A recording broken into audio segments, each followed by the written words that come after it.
It was a very different call without you, Andrew. I don't know how to take that, Enrique, but I hope it In a was good. positive way, In Andrew, a as we positive did way. last week. But then I saw you on Monday's call, so it evened up. Yeah.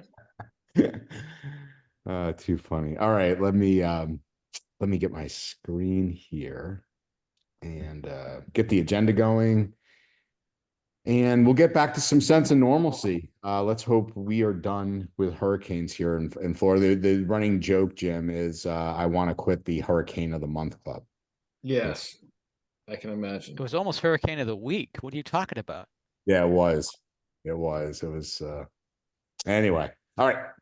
So, Jim, let's kick it off with wins of the week. Okay, first one of the week. Andrew's house was not damaged. Ah. We win number one. And then I guess right now I just want to open it up to folks to see if they want to share anything, if they have anything they can bring to the table. Yeah, absolutely. It's so nice to have MSA in place and to get alerts over the weekend and know that they're being addressed. Thanks, Andy. Glad it's working out for you. Yeah. I gotta say, Ben is processing a lot of tickets. He's configuring a lot of rules for a lot of the MSPs that are on managed right now. So, Ben, you want to share any wins?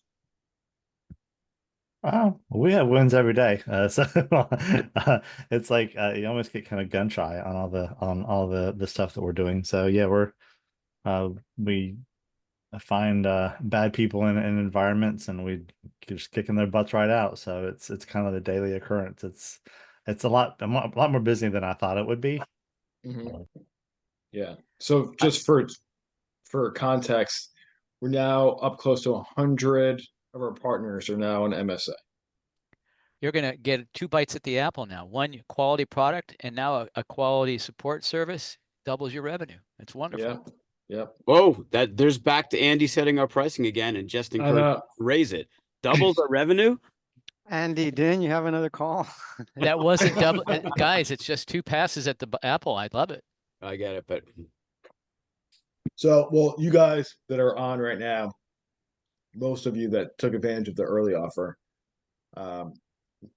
definitely getting it at a nice discount. So, which I'm happy about. So are we. This is the group.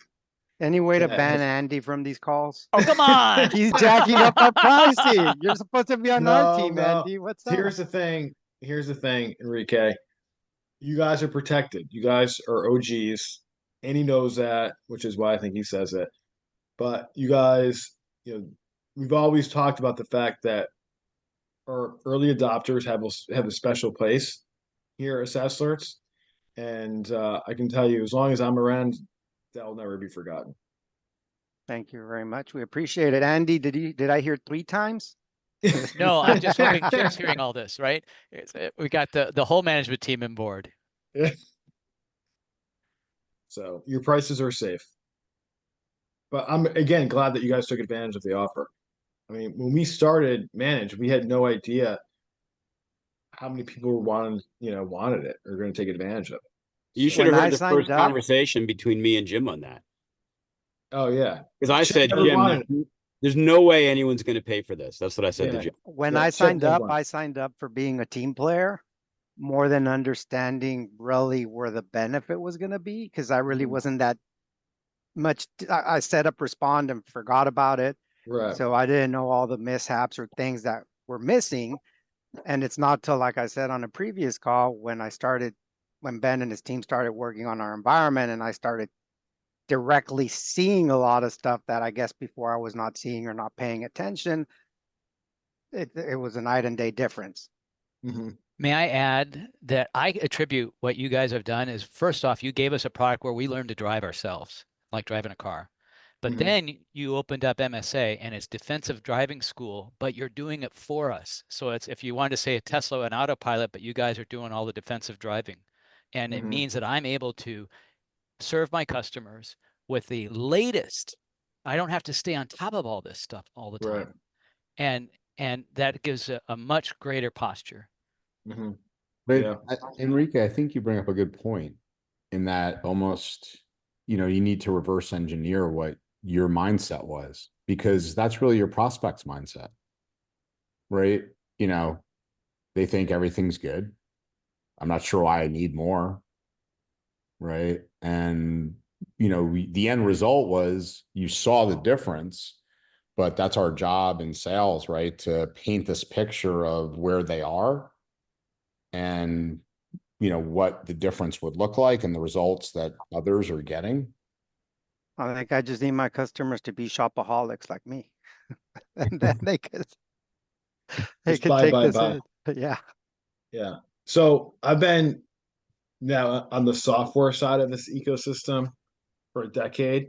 I was on the MSP side for a decade, and I can tell you definitively now, being on the software side for 10 years, that one of the biggest issues is that people buy software and use 20% of the functionality. And it's one of the things that we wanted to solve for with managed, right? We wanted to make sure that everyone was benefiting from 100% of the functionality the platform offers. And we felt like really the only way we were going to get there if we did it for you. So that was really, the vision behind Manage, and one of the real motivators for us to do it. But I think, like Andy said, it's a platform that self-taught us with your guidance on how to implement a lot of things that, yeah, sometimes I would break things by putting too many fortify stuff in place. But I think you say 20%, I think we were probably using at least 50% functionality, maybe not the fine tuning or tweaking, but at least Right. 50% of the functionality with all our customers. Yeah. Which that makes your tool, your service is very friendly in that way. When I first subscribed, it wasn't. I'm like, what the hell did I get into? I don't know what I'm doing here, but especially with all these fancy words. But yeah, I think since day one, you guys have built a very solid offering. Thanks to Ben helping educate us and you guys in this call. I mean, that's to me, that's the real journey with SaaS alerts, is that this application immediately as this is an evolving tech and being adopted has been huge, and the evolving threats that come out of it. This is a wonderful education piece. Awesome. Thank you, Andrew, and team. Glad you feel that way, Andy. Yeah, this I had a conversation with Andrew yesterday. It's been, I don't know, it's now 2+ years, Andrew, that we've been doing these calls. Is that right? Yep. Wow. So we started in October of 22. I wasn't even born yet. Yeah.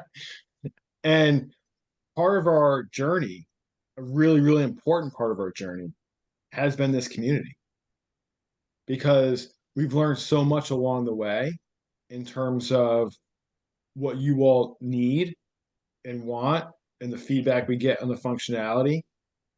It's invaluable, absolutely invaluable.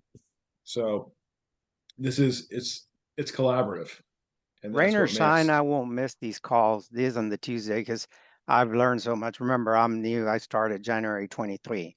So that's why I said I wasn't even born yet. I was already hacked and ransomware, but I wasn't born as an MSP. And I learned just from hearing other people how they use the tool, hearing other mindsets as to how you try to protect something opens up a whole vision that we see it one way, someone else sees it another way. And I think that's a tremendous value. Awesome. Thank you. Pretty Ben, good you want to wins, share? I'd say. Was that Andy? Pretty good wins, I'd say, for SaaS. I'd say. Good wins of the week segment. Ben, you want anything to share? Anything else, or? No, I appreciate it. I really do. I can tell you're blushing. I'm flattered. Yeah. He's verklempt. Usually he's not at a loss for words, but okay, cool. Well, I guess if nobody else has anything else to share, we can move to the next agenda item. I might have had, but they're coming such a daily thing that I forget them. It's like I I was don't even know wondering, what week they Enrique, happened. if it was going to be 3 weeks in a row that you would come up with a specific attack, I block, customer I save. I forget stuff. And this customer, I swear I was never gonna, my business plan did not include selling hardware. And this fertility clinic made me sell hardware. So now I sold a whole bunch of computers, routers, switches, firewalls, access points. And I'm like, what did I get myself into? Wow. But, but What Such a did you end up pain. buying And you for make them? money on it, don't you? I'm curious to know, Enrique, what did yes. you buy for them? Like what did you So recommend? What products? computers, Lenovo, Mhm. we're big Checkpoint. So firewalls, Checkpoint, access points and switches, Zyxel, um, and obviously Were there SaaS alerts has specific been there. brands? Were there specific brands or vendors that you recommend in those Well, areas? these are usually what I had seen people recommend or work with a lot of HP and Lenovo partners out there. Not a Mhm. big fan of HP. I ordered myself a Lenovo to test them out. I'm a Mac guy, but I ordered a Lenovo to test it out. And Mhm. man, I think they have great quality and good performance. So I took that route, Mhm. just kind of simplify it. They want us to sell the printers, copiers, multifunction. I'm like, dude, no. And then at Exchange, I met Xerox and they have a white glove service. And then so I told them, I go, guys, I could tell you Xerox, whatever they charge Mhm. me, I'm going to up at X amount. If you want it, great. They'd say, yeah, we'll do it. So Yeah. we got this current location in January. They opened the second location. So yeah, but back in 95, when I had my ISP, I made a decision to only sell connectivity, Mm. no software development, no web pages. And Right. as connectivity pricing went down and hit 499, and I merged it with my competitors that did sell programming and web pages, I was about to make that same mistake 20 something years later by staying only on the service side and not doing the hardware side. So, Mhm. like you said, money to be made, yes. Uh, if I don't do it, someone else is going to do it, and then my other business goes at risk. So, Exactly. You can't open the door to a competitor coming in and yeah, offering that. So your win of the week, Enrique, then is a full business pivot. That's what you're telling us. yes, yes. And he's sitting in a mobile home going to Breckenridge to say, life's good. Yeah. And I'm still a one man shop. That's the craziest thing. Mhm. Wow. Any snow there yet, Enrique? Well, right now I'm at Circuit of the Americas in Austin for the F1 race. Ah, okay. Mm. Wow. Sounds like Living the lifestyle life. freaking famous to me, Jim. Oh, seriously. We've been coming here since 2012 that they started. So, Mm. and then Okay. tonight I got a free invite from Halo Ninja for an event with McLaren. So Wow. freebies are always welcome. Yeah. Are you a Halo customer as well? No, we're a Ninja customer, but have been demoing Halo for the past year. It just Mhm. doesn't make sense with their high quantity you have to buy into. But now that they made it possible through Ninja, you could buy per endpoint Mhm. instead of buying per tech. It makes sense up to 500. I'm a calculator guy. It makes sense up to 575 endpoints. Yeah. After that, you're better off buying the 5 minimum from Halo. So I told Ninja that. I go, look, it makes sense up to 575. Why? So I explained, and they're like, well, when it comes to that point, we could talk about it. We don't want to lose a business. So very flexible, month to month. You want to go back to Halo Direct, you can go back to Halo Direct. They're driving a pretty interesting Oh. Huh. business model. So I did not realize Ninja's reselling Halo at this point. They just announced in the UK a couple of weeks ago the strategic partnership, and they did an event here in Austin 2 weeks ago also to announce the partnership. And so basically, Ninja sells it per device. They Mhm. give you the support up to 14 technicians. If you have 15 technicians, Halo wants you to go direct to them. Yeah. And Ninja's giving the full support. Apparently, Ninja has more employees than Halo. Mhm. Well, Ninja's based out of Austin here, I think. They are. And Yeah. then with Halo overseas, Jim, sorry, Chip, it sounds like there's an arbitrage play there with the pound and the US dollar. Let's just I'm just trying to start rumors, but what do you think? They're dropping Well, rates in Europe, but I, not in I, England. I think there's an opportunity. Um, Great. Okay, Andrew, what else we got? We got Amanda. Okay. So Hey everyone. Let me share my screen. So what I'm going to show today is we are expanding Respond for some additional products.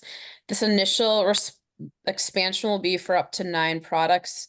This is so that we can get you more quickly some additional products. The rest of the products that we're currently connected to will be coming shortly.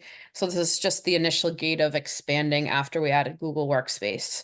So I'm in Respond right now. Can you see Respond? We can. Yes. All right, great. So when you create a new rule and you get to the very first page, when you pick the event section to create your rule, you'll have the first tab is applications. You can see now there, besides Microsoft and Google Workspace, we have this section for customer applications. So these are the additional items that we're currently expanding to. You can see more applications coming soon. Like I said, we're going to add the additional products that we are integrated with here shortly. So the first change in this screen, though, you can actually just select all applications now with one toggle rather than having to individually select them if you're going to be selecting that many. If you unselect just one, it'll unselect all applications for you. But if you click it again, it'll select them all or unselect them. So again, if you do that, sorry.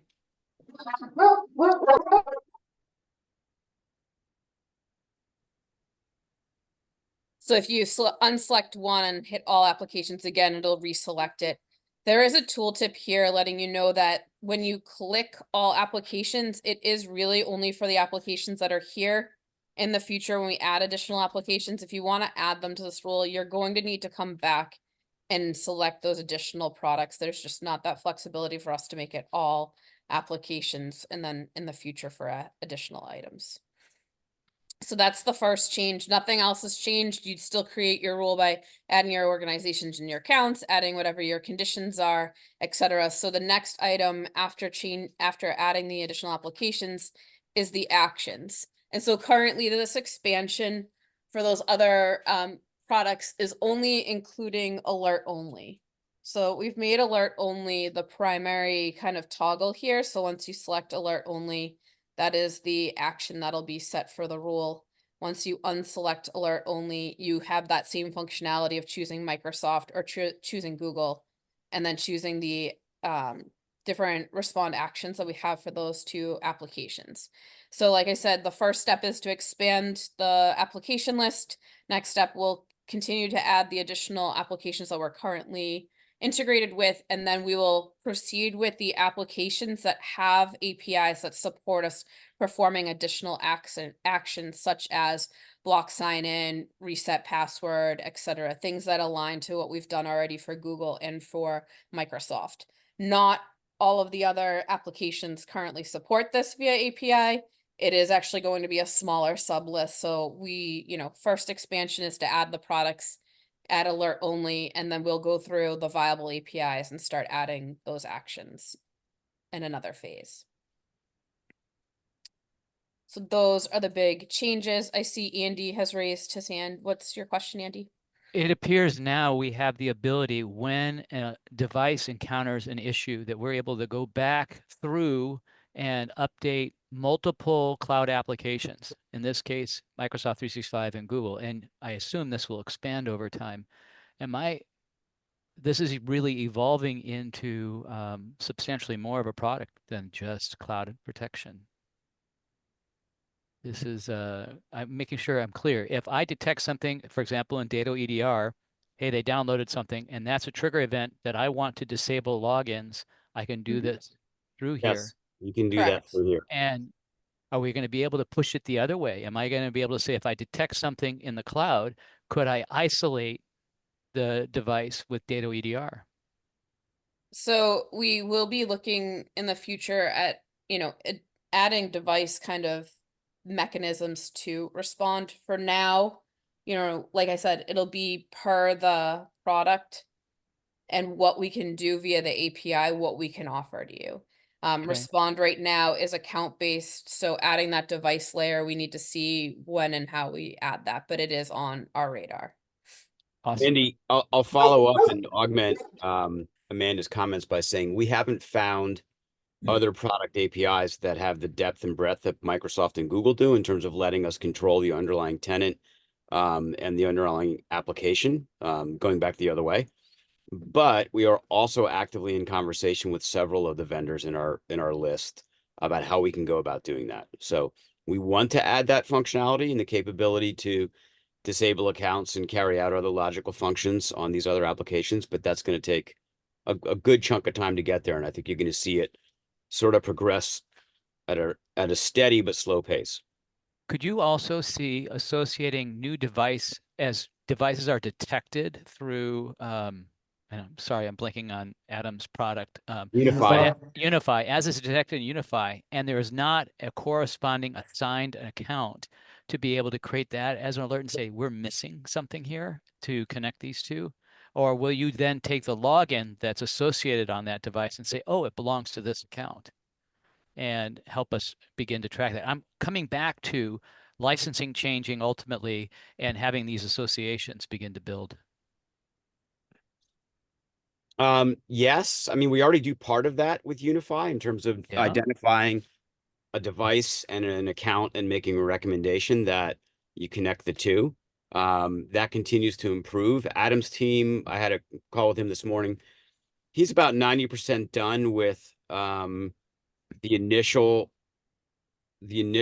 launch, or what will be the launch of our Intune integration. So we'll be picking up even more device integration, even farther beyond the RMM. So,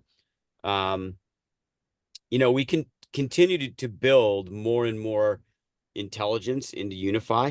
There's a lot of machine learning and AI spread around SaaS alerts. Believe it or not, Unify has more of it than anything. Well, Unify and Respond maybe side by side, but that will continue to evolve. And I'm not sure how those things tie together directly with your initial point, because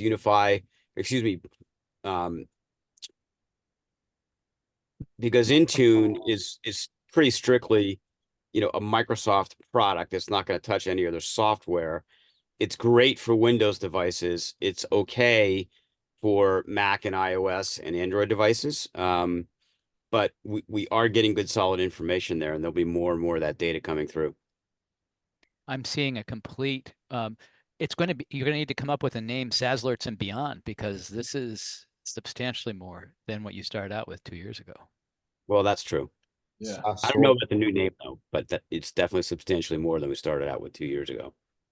3 years ago, 3.5. There you go, Andy. Yeah. You don't like But Chet? Good. yeah, I know. It's weird shit. Like, people are paying for something they started 3 years ago, but they're paying the same price. I know. Andy, There he goes Andy, again. Andy. Isn't that great? What a good company we have that we're working with. Well played there, Gary. Yeah. Why not SaaS? I like SaaS Sword. Something in the SOAR, because that's what I'm seeing here, Chip. Okay. Yeah. Look, this is the tip of the iceberg. Yeah. Soaring with SaaS alerts. How about that? So there you go. Yeah. That's a cloud motif. It just continues to go. If Amy's hiring in marketing, Andy, please submit an application. Yeah, let's do it. We'll connect later. All right. Hey, Amy, before we let you go completely, or excuse me, Amanda, I just want to clarify for everyone. I want you to walk through the scenario. If I select, let's just say I use the select all in creating a unified rule, a respond rule, and will I still have actions available for me just from Microsoft and Google? Or will the fact that the rule applies to all applications automatically make it alert only? No, so you still have that flexibility. You can choose Microsoft or Google or both, and the action that you want. So you're not locked in to alert only. It's just for the other applications, if you were to create the rule for just say Slack, Chip, that action is only alert only. Right. But when we have a combined respond rule that has Mhm. Microsoft and let's say Slack, we can still have actions for Microsoft. Correct. And Slack will automatically be alert only. Correct. Perfect. And you can have different actions for each application, even though it's coming in from the same alert, right? Well, right now just for Google and I Microsoft. gotcha. Yeah. but Andy, the reason that we're doing this, there's lots of reasons, but we've had a lot of feedback from this group asking for this functionality because if you all remember the original design of SaaS Search, where there was a default set of critical and medium level alerts that were defined by our system that you could change, but they were global. People want to be able to take all of those defaults, set them to low, so they're no longer getting alerts from the managed system, and use Respond for customization. To enable that at its logical extent, you have to have the other applications in as well. Yeah. And that's what we've done here. So this just furthers the ability for us to cut down noise, hyper customize. I'm sure that Ben's team is going to do what they always do. They're going to look at all the best practices across the whole partner base, come up with their own ideas, and implement more and more rule sets around these different scenarios. Yeah.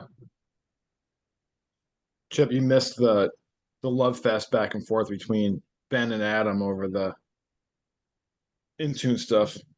Last week? No, I'm right now in the chat. Oh, yeah. All right. Well, somebody take over so I can read the chat. All right.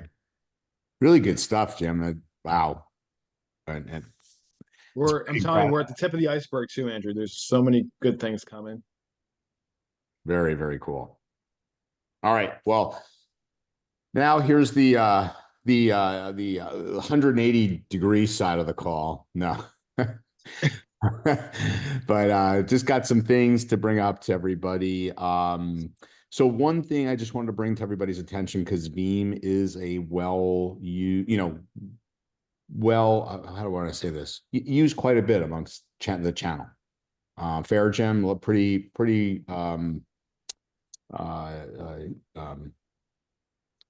Yes. good penetration throughout MSPs. This is if you know of anybody using this, if you are, I have firsthand knowledge from an IR team that MSPs are actively, their clients and them are actively being exploited on this.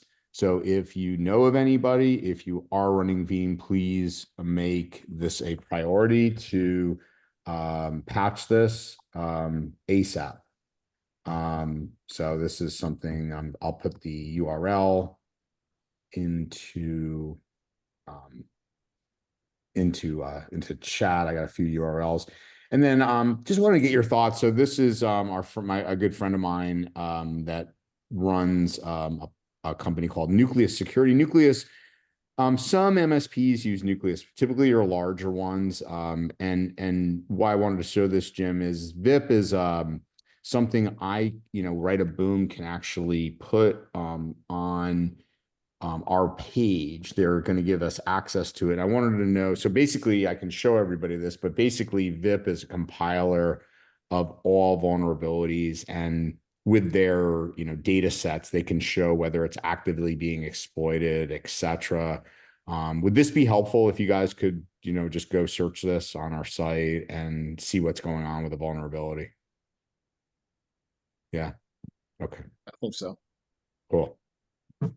Okay, so that's one thing I just wanted to let you guys be aware of. Then I got a few reports, and then got one other thing after. So one report that just recently came out.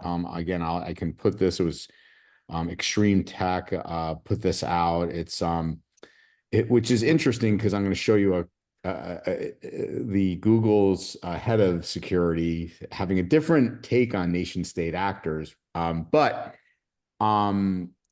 the one thing I wanted to raise to our attention, again, this isn't like a FUD thing and doom are on the horizon. It's just that where threat actors are focusing, this is nothing really I would say new, whether we look at what happened with CDK and all the Okta, and we could go down the list right this year of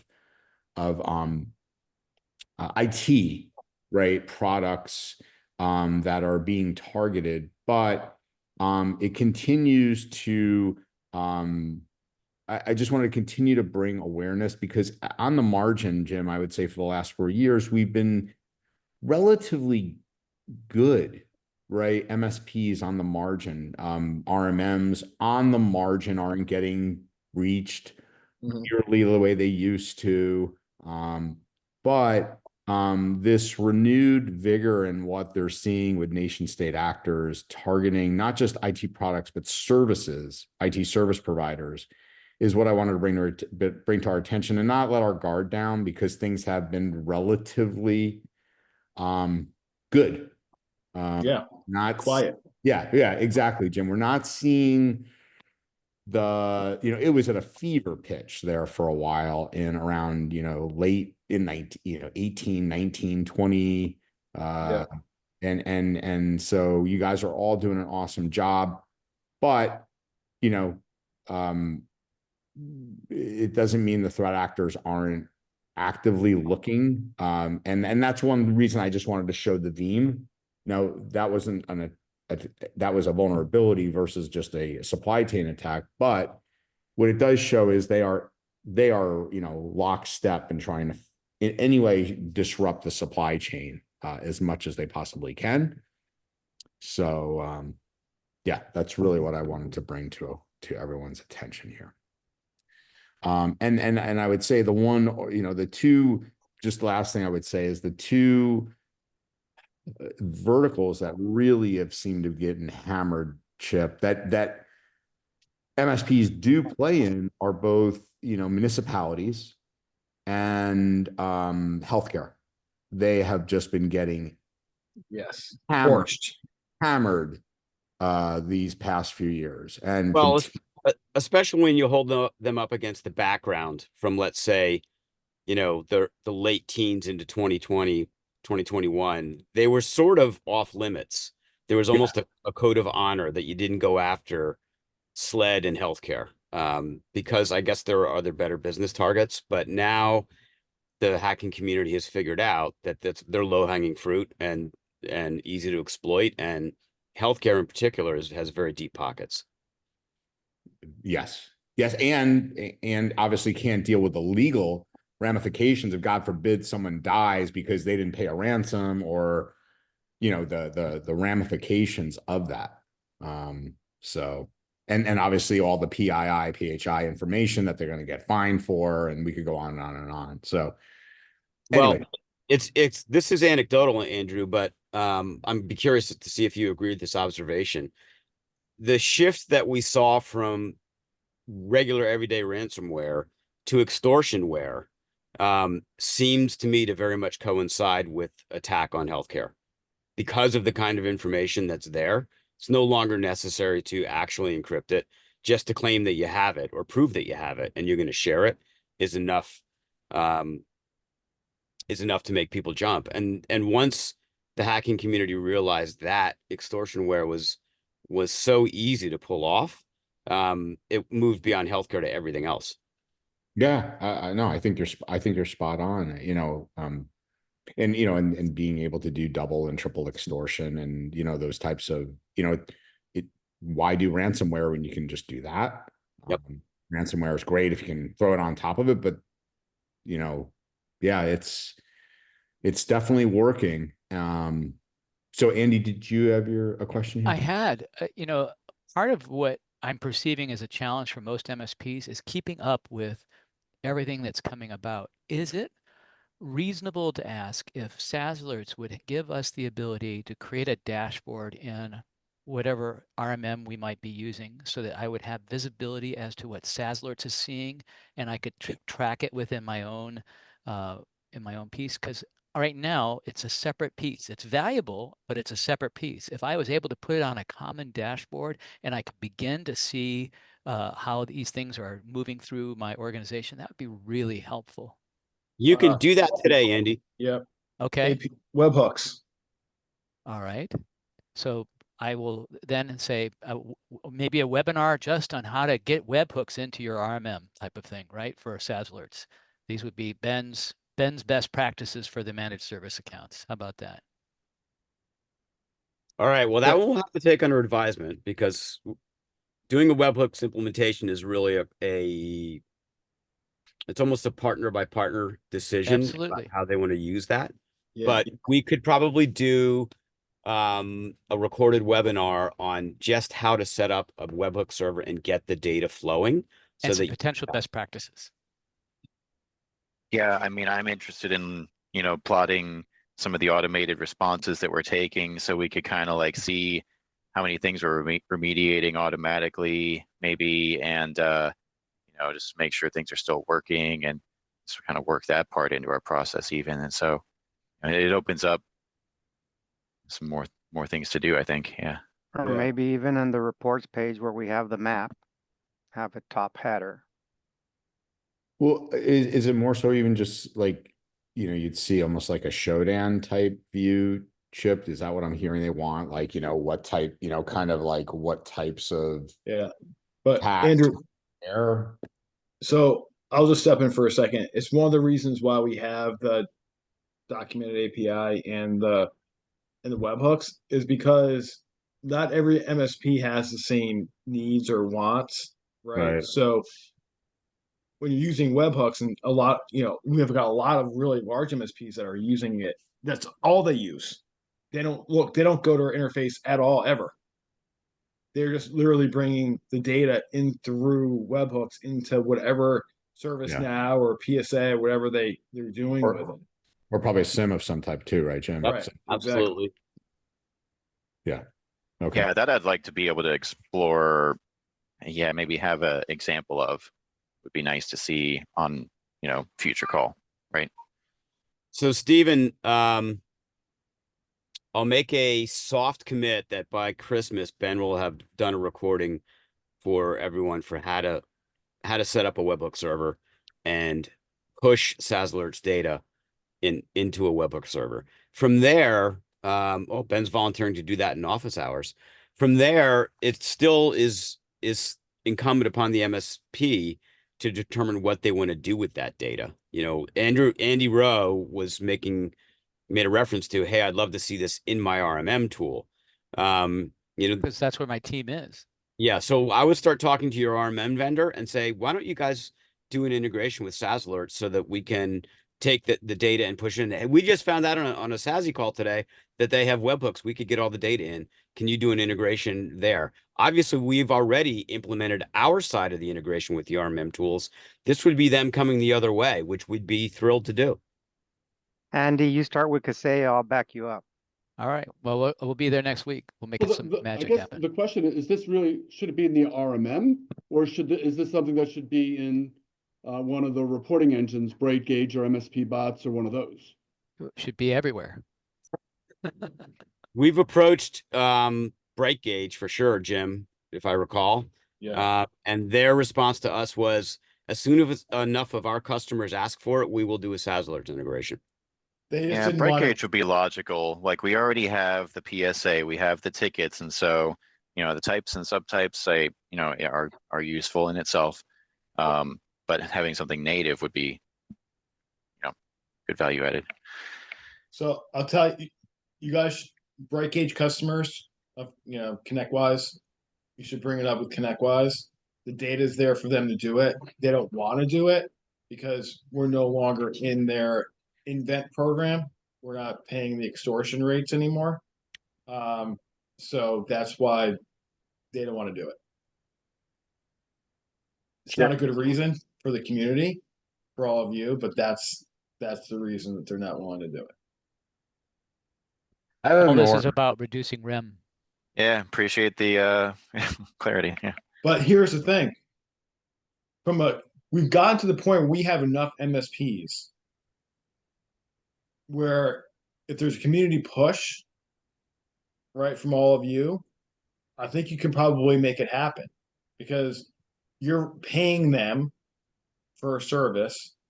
And the only thing that is getting in their way is the fact that it's not commercially beneficial for them because they're not getting money from us, which I think is just so wrong on so many levels.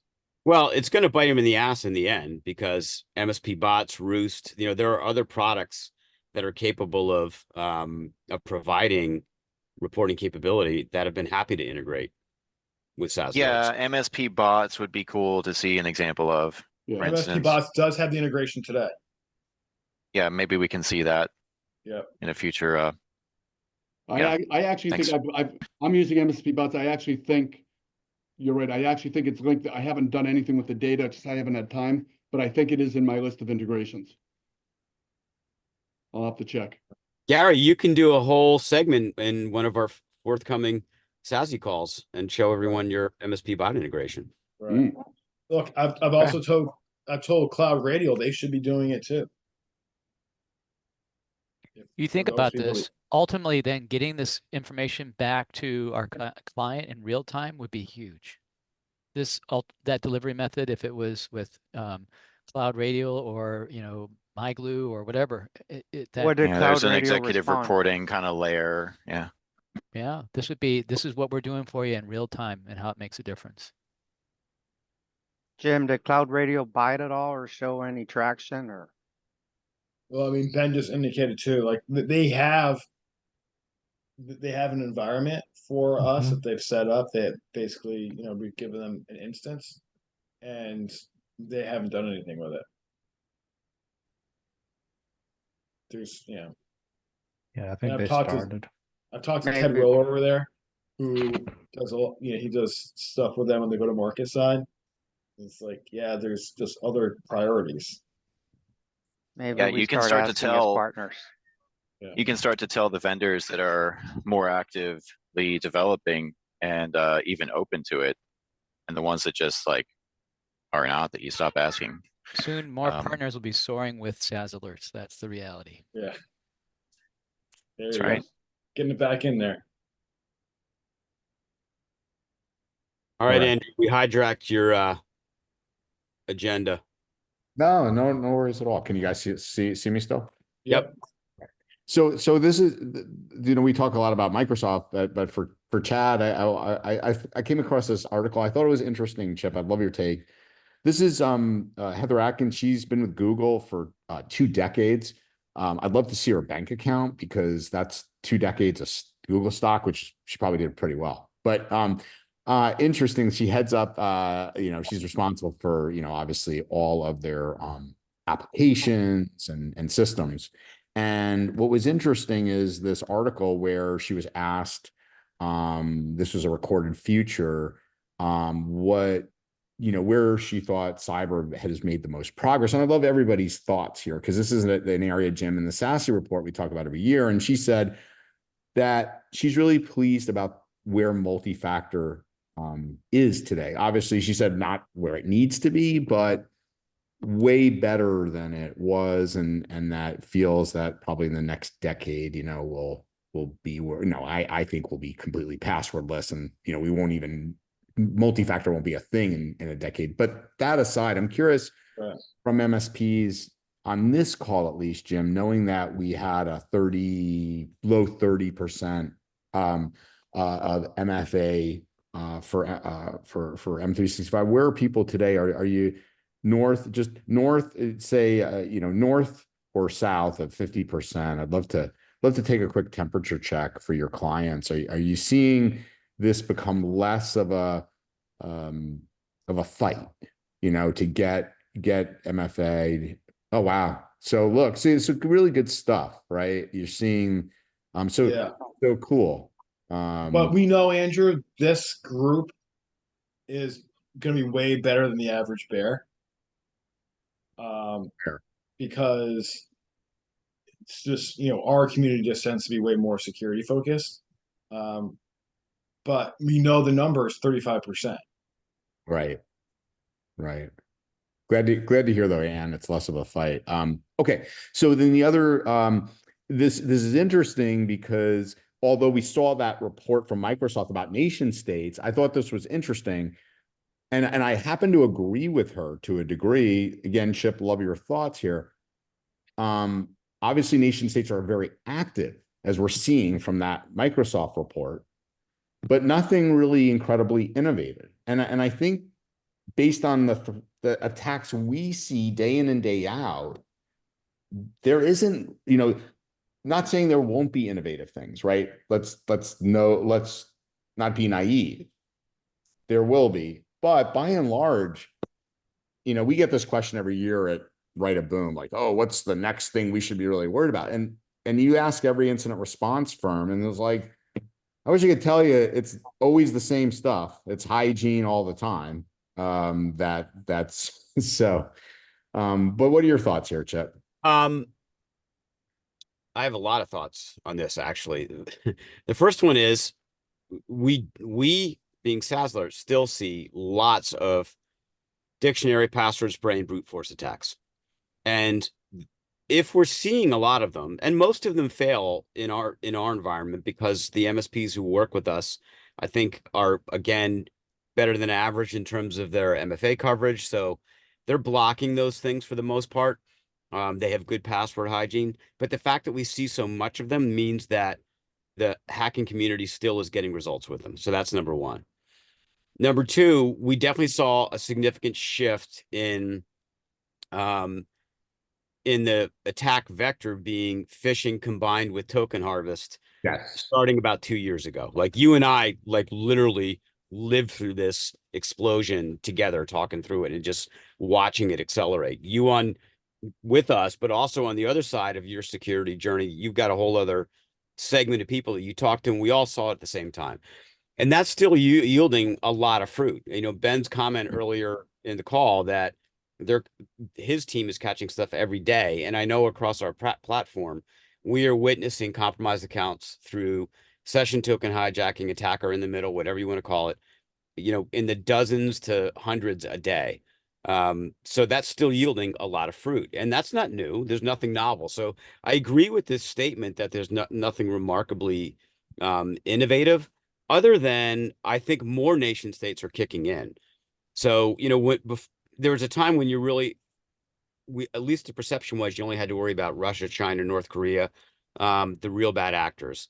And it seems to me that Kenya really kicked up. Do you remember that last year in 2023? All of a sudden, there were teams of people in Kenya who were the initial actors in the attacker in the middle piece. And we saw them, witness them passing their successfully compromised token onto somebody else to do sort of the deep dive on that compromised account. I think we're seeing more countries get involved and a proliferation of nation states because people realize that, hey, there's money to be made here. And why are we going to let China, Russia, and North Korea get all of it? We're going to, you know, everybody wants a piece of it. So I think that is occurring. And I think the tools have gotten much better. Ben has been on the forefront on our team of tracking the evolution of the attacker in the middle tools. And he'll tell you that they've gotten better and better and better, you know, almost every month over the past couple of years that he's been experimenting with them. So more automation is creating a faster loop of, hey, I'm going to just iterate, try more and more accounts to get through. And people are happy to just shuck oysters all day long. And every 100,000 oysters or so, they're going to find a pearl. And automation supports that. Yeah, really good insights, Chip, and thoughts. Yeah, the reason I think Nigeria really came in or Kenya came in hot and heavy is the Nigerian prince. I didn't fall for that this past year, so I think that's one of the reasons. If you remember the Nigerian prince, I do. I haven't seen the Nigerian prince pop up lately. So you must be in a highly telepathic zone with Miss Adkins, because here's what her response is about Snowflake, which is really what you just said down here, which is this is where threat actors are. Basically, she's talking about, right, token attacks right here. That's the one area that, and in my point of showing this is kudos to SaaS alerts. Because this is an area that you guys have here. You have the head of security at Google talking about this quote unquote, you know, attack on Snowflake, which wreaked havoc. But that's really pretty much what you just talked about, Chip. Full disclosure, she and I never talk. No, but you share bank accounts. Okay, can you arrange that? All right. So some good news, but also some takeaways. Jim, you were instrumental helping out. I reached out to you on a weekend. I don't know if you guys have heard about, I'm sure everybody's heard about Asheville, North Carolina. But I've known an MSP there for 20 years whose companies employ, luckily the company served, its building structure was okay, and because it was where it was placed and it was heavy brick, and etc. However, there's 60 families, all survived, thank God, but mass destruction, as you can imagine. In 2.5 days, MSPs, folks like SaaS Alerts and others, we generated north of $55,000 for this organization, which again, Jim, thanks for personally and company wise jumping on board to help Kemper Brown and this organization. He's just literally just blown away about. Anne, I know you were involved, thank you, and some others probably here. So what lessons we had Kemper on the cyber call, and I'll put the link in if you guys want to see it. Here's a guy that I was blown away that he came on, because his life and world is still upside down. But Jim, the one thing he did say, by the way, right after the call, he texted me, he goes, like, it was really cathartic for him. Right. To talk about it, which was really cool to hear. But one thing I want to point out to you all, I think in the era of cybersecurity and ransomware and incident response, Chip, I'd like your quick take on this. I think it's easy to forget about DR. If that makes sense. Like, in other words, we've gotten so focused on IR. We talk about business continuity, but it kind of goes, extend that a little bit, even. Yeah, exactly, Stephen. Exactly. I'm not saying we don't think about it, but our focus, like, I remember when Katrina happened and the MSPs that were affected there and their customers, where DR was really centric back then. And we weren't as focused on cyber. And now all of a sudden it's like, so one, Andy, I'll come to you in a second, but one lesson I really want to hit home for everybody as you guys start to think about your DR plans again, because of natural disasters getting, unfortunately, seemingly worse each year.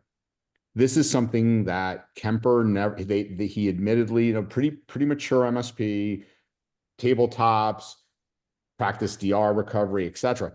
The one thing they never took into account was losing the grid completely. They could not communicate. Not only could they not get they didn't even know if people were alive for 5 or 6 days as employees. So there's a whole host of things. I don't know if I'll get to them today about this, but I hope I can talk about. But one thing I do want to make note of, which I experienced, and I didn't know this until it happened, when there is a natural disaster, FEMA and all of the rescue portion of the government takes over cellular. That's why we can't make calls.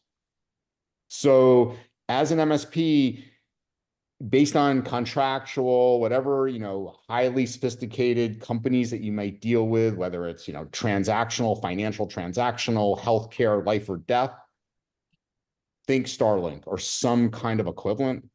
But Chip, any thoughts on this? And Andy, I'll let you raise your hand. Yeah, a couple. I think part of the reason that the DR side of our thinking has faded somewhat is because of the massive shift to SaaS.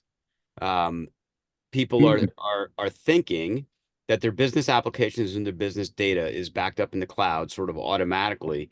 As long as Google or Microsoft is taking care of it at the core directory side, and Salesforce or QuickBooks Online or NetSuite for your accounting stuff, that there's less of a worry about the physical infrastructure than there had to be. If you can run out and buy a Chromebook after a disaster, you can get your business back up. So I think that psychology has been encouraged by the cloud vendors, saying, hey, you don't need to worry about the physical infrastructure as much if you move to us. And I also think it's true. But in a major disaster situation like you're talking here, and I was just down there last weekend in the Asheville area. Right, you got to help your friend out. Yeah. Yep. In a major scenario like this, people don't recognize that you're back to 1980 really fast in terms of your ability to communicate to people. And most people don't have landlines anymore. So that takes you back, all the way to the early part of the 20th century. So it changes the ability to react and to bounce back from a disaster with any kind of speed, with any kind of quickness. And you can't rely upon the grid. It's funny you talk about Starlink generators. Andrew, that I live out in a farm in the middle of nowhere. I'm set up for this all the time, like, because we lose power all the time and I don't have reliable internet. And I take it for granted how well those things work. I personally think as an MSP who lives or does business in an area that's prone to disasters, it's definitely a worthwhile process to tabletop your customers through. Like what really happens, where can you circle the wagons, and pick that physical place and set up secondary infrastructure so that you can get back in business using a Chromebook. Make sure you do have Starlink sitting and waiting in the wings. They have the minis now, which, don't even need to be turned on all the time. You just pop them up and go. So I think it's a highly worthwhile exercise to get into. And I do think that the SaaS universe has made a lot of us sort of content in the belief that others are going to take care of it. Yeah. Very good Chip, stuff. we gotta go to 2:00, but how much, real quick, how much does your Starlink cost? $110 a month, and it's $500 for the equipment. You pay for the equipment up front. Okay. And I Best love Buy it. Best Buy had a promotion at 250. Andrew, Oh, wow. can we get a duration of how long the services are down when the government takes over? Because this is part of an essential communication to customers. If you think about it, knowing that the government can and does take over, what is that duration during an emergency? Is it an hour or is it 3 days? As much and I don't think I could give you. My initial gut is I don't think I can give you an answer. I don't think the government will give you an answer. I think they'll say however much we need, however long we need it. So there's another reason people are going to go to solar, batteries, and Starlink, because then they can, at least as long as they still have the ability to communicate. Yeah. There's a bunch more I want to show everybody. Bye, guys. Have Thanks. an awesome week, everybody. Bye, Bye, guys. everyone. Bye. Take care. Bye.